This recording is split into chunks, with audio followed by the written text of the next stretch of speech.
Olá, prezados leitores do jornal Visão Anápolis. Aqui é o professor Paulo Roberto Santos. Eu escrevo, na coluna do jornal já há algum tempo, mas a partir dessa edição nós traremos um formato a mais. Além do texto escrito, a gente tem sempre o QR Code que os caros leitores podem acessar através do celular e direcionar para esse vídeo. Nós sempre estaremos comentando, fazendo alguns comentários adicionais do texto que a gente está publicando. Então, começamos por essa edição, farei a leitura e, junto à leitura, alguns breves comentários. A gente espera com isso atingir uma variedade de pessoas. Existem pessoas que preferem esse formato, de vídeo, e a gente também consegue ampliar um pouquinho a discussão acerca da ideia que está sendo trabalhada no artigo. O bem e a justiça não são mais buscados. Até o atual ocupante da cadeira presidencial admitiu, mas de pouco adianta. O Supremo Tribunal Federal se intromete onde não deveria. Isso é óbvio há muito tempo no Brasil. Não os culpemos. Não tinha como ocorrer algo diferente disso. Montesquieu propôs que o poder deveria ser contido pelo próprio poder, e a consequência disso é que, no Brasil, as instituições dos três poderes do Estado se ocupam bem mais em disputar o poder do que em atender o povo. Sempre houve disputas de poder entre os poderosos? Sim. Então, o que mudou com essa proposta de um homem da Idade das Luzes? O poder que contém a tirania dos governantes é o poder do povo, não dos indivíduos, mas das instituições oriundas da sociedade civil. Elas é que defendem os interesses dos seus associados e tentam fazer frente a abusos de diferentes instâncias de poder. Bem, então aqui nós estamos nos referindo a uma fala do Lula há algum tempo atrás, cerca de um mês aproximadamente, ou mais, onde ele disse que o STF se intromete, em alguns assuntos, fazendo referência ali a algumas decisões que essa corte, que a Suprema Corte Brasileira tomou. E também sabemos que já há algum tempo o STF vem sendo criticado, que existe essa questão do equilíbrio dos poderes, mas que acaba se excedendo um pouco. Obviamente isso não acontece somente com o STF. E quando falamos que a culpa não é deles, pelo menos do ponto de vista teórico, quando a gente considera o pensamento de Montesquieu, nós estamos dizendo justamente que a estrutura de poder proposta por esse autor, ela implica em que todo o poder seja do Estado, não é? Quando Montesquieu ele propôs os três poderes, a clássica tripartição de poderes, sendo que eles têm uma interdependência ao mesmo tempo que uma harmonia entre si, ele estava ali pensando em não haver concentração de poderes por parte de um rei, por exemplo, para que não houvesse um governante absolutista. Então a intenção dele é boa, ele tem esse mérito de tentar realmente conter esse poder absolutista.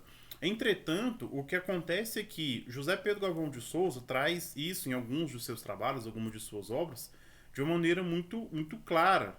E de fato é o que ocorre. O que realmente tem o poder de conter a tirania, o que tem realmente condição de conter, de controlar esse poder para que ele não seja absolutista, são as instituições do povo, são as instituições da sociedade civil organizada. A gente percebe isso ainda hoje em dia. Ou seja, existem sindicatos, existem associações que elas atendem muito mais o interesse do povo, que elas satisfazem muito melhor as necessidades dos seus representados do que aqueles que se dizem representantes do povo. Quantas e quantas vezes a gente percebe esse distanciamento, seja dos legisladores, em nível municipal, estadual ou federal, ou os próprios cargos de executivo, a gente percebe que há um distanciamento deles com relação ao povo, mesmo que o dever deles seja causar o bem desse povo e escutar esse povo, representar esse povo. Mas o que ocorre é que José Pedro Galvão de Souza traz isso muito bem e é de fato o que ocorre. Ou seja, o que realmente tem condição de conter o poder do Estado é o povo. São as organizações civis, são as organizações, as instituições da sociedade civil organizada. Não é? Então, esse cenário em que há o poder do Estado tentando controlar o poder do Estado tem como resultado isso. Um poder se acaba se intrometendo na esfera do outro, acaba se excedendo em suas funções e com isso o povo acaba esquecido, porque não raro a gente percebe uma briga de poder. Né? Isso na história recente do Brasil república é notório, ou seja, em muitos momentos houve uma briga entre o Congresso e o Executivo, né, entre a presidência. Por quê? Justamente porque o governo queria que fosse votada determinada lei, o Congresso, por questão, talvez, às vezes política, às vezes partidária, né, ou por algum outro interesse, muitas vezes não o interesse do povo, eles acabaram não cedendo, né, eles acabaram derrotando o governo e o que ocorre é que há de fato essa briga de poder.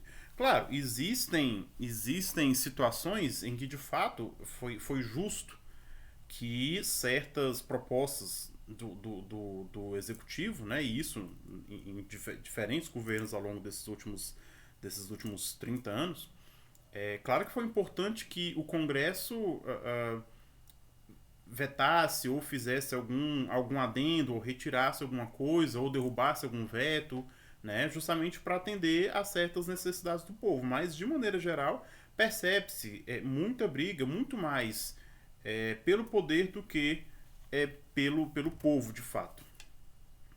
Continuando a nossa leitura, né, do nosso artigo para o jornal Visão Anápolis. Contudo, duas palavras-chave para entender o que ocorre hoje são abuso e absorção. O abuso se percebe em prisões arbitrárias e cerceamento de liberdades de adversários políticos.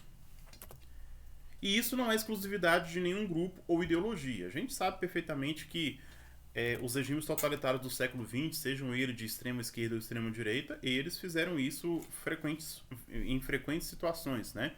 E ainda hoje isso ocorre em maior ou menor grau, em diferentes arranjos político-partidários ideológicos, mas isso segue ocorrendo.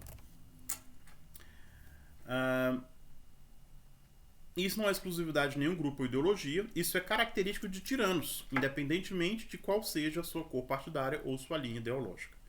O abuso se percebe ainda do ponto de vista econômico, com aumento de impostos e taxações. Em vez de os governos fazerem seu dever de casa e reduzirem as próprias despesas, querem que o povo pague a conta, sob o pretexto de, paradoxalmente, beneficiar o povo.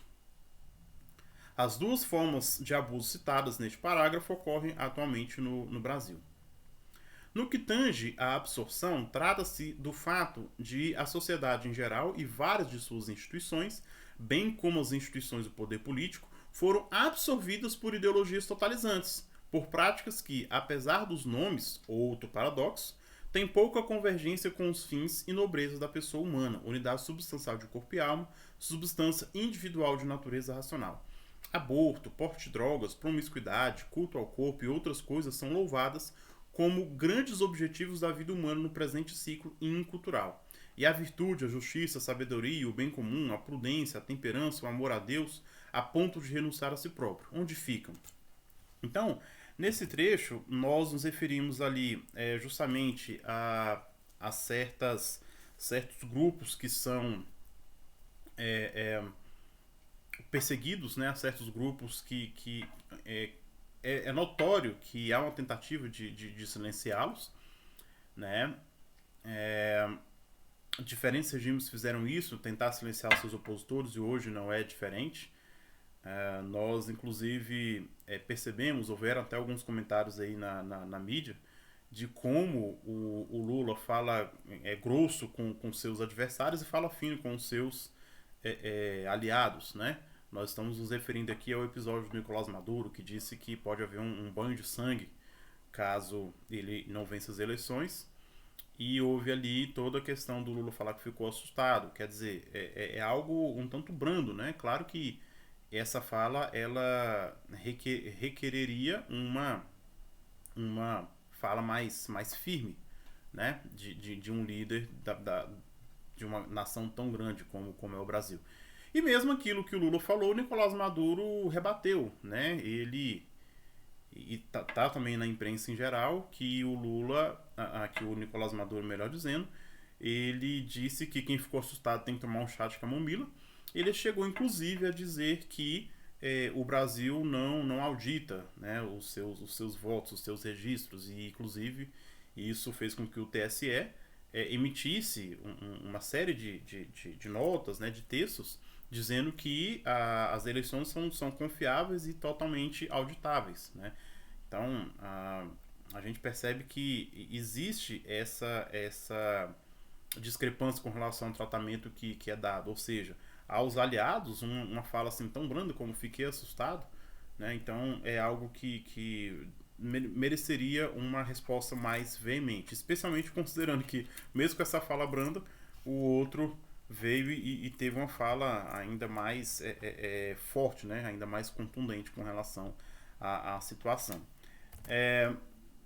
Outra questão do abuso é a questão das taxações. Existem especialistas que dizem que o que está havendo no Brasil são correções de distorções do sistema tributário que é injusto, né? Mas o que acontece é que isso está deixando o povo insatisfeito.